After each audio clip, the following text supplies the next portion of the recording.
Strategi dan mesej yang jelas boleh memberi kemenangan. Amanah masih mengharapkan bahawa khemah besar yang disarankan oleh Pakatan Harapan itu dipenuhi sebelum pilihan raya umum ke-15.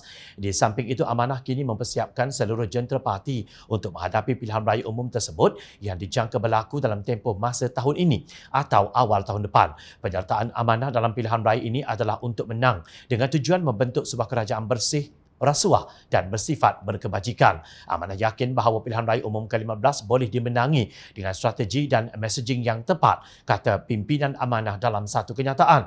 Menurut kenyataan tersebut, strategi coalition building antara Amanah dan Pakatan Harapan serta semua parti pembangkang perlu dipergiat. Selain itu, messaging yang jelas akan mampu meraih kepercayaan pengundi untuk memenangi pilihan raya ini. Parti tersebut dilihat konsisten dalam merealisasikan konsep khemah besar yang memerlukan kompromi sesama parti politik demi memastikan Barisan Nasional dapat digulingkan.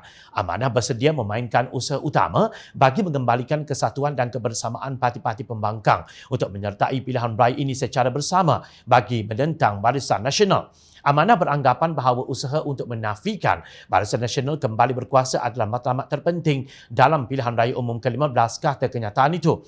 Ini kerana implikasi kemenangan Barisan Nasional adalah terlalu buruk terhadap negara dan juga rakyat.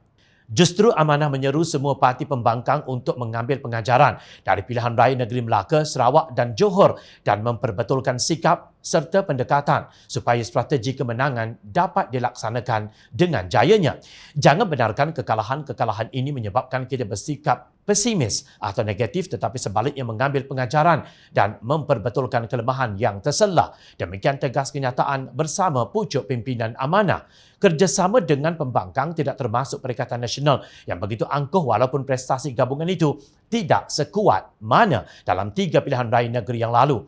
Sementara itu, kita tahu UMNO dipenuhi dengan pemimpin yang dipertikai. Dari segi integritinya, Perikatan Nasional pun dipenuhi dengan katak politik. Melihat prestasi kerajaan mereka selama 17 bulan selepas langkah Sheraton pada hujung Februari 2020, amat jelas bahawa gerombolan ini hanya tahu berampas kuasa dan mengkhianati mandat rakyat. Tetapi mereka gagal mendapat kepercayaan masyarakat antarabangsa, khususnya pelabur asing untuk datang dan memakmurkan negara ini.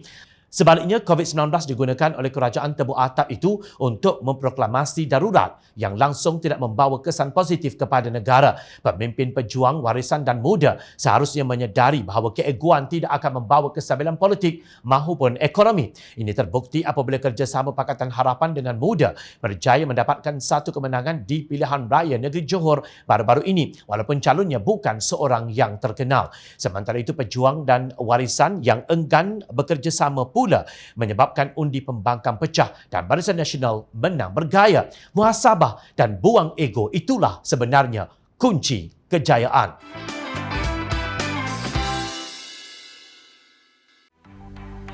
Mencari maklumat dan berita politik yang bebas, kupasan yang tepat, panas.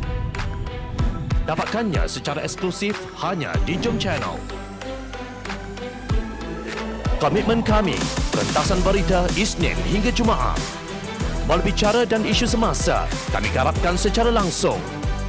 Panel-panel berkaliber dan profesional. Interaktif, pandangan anda kami raikan. Jangan lupa bersama kami di setiap hujung minggu dalam edisi khas mingguan. Jom Channel, moving forward, sharing a new experience.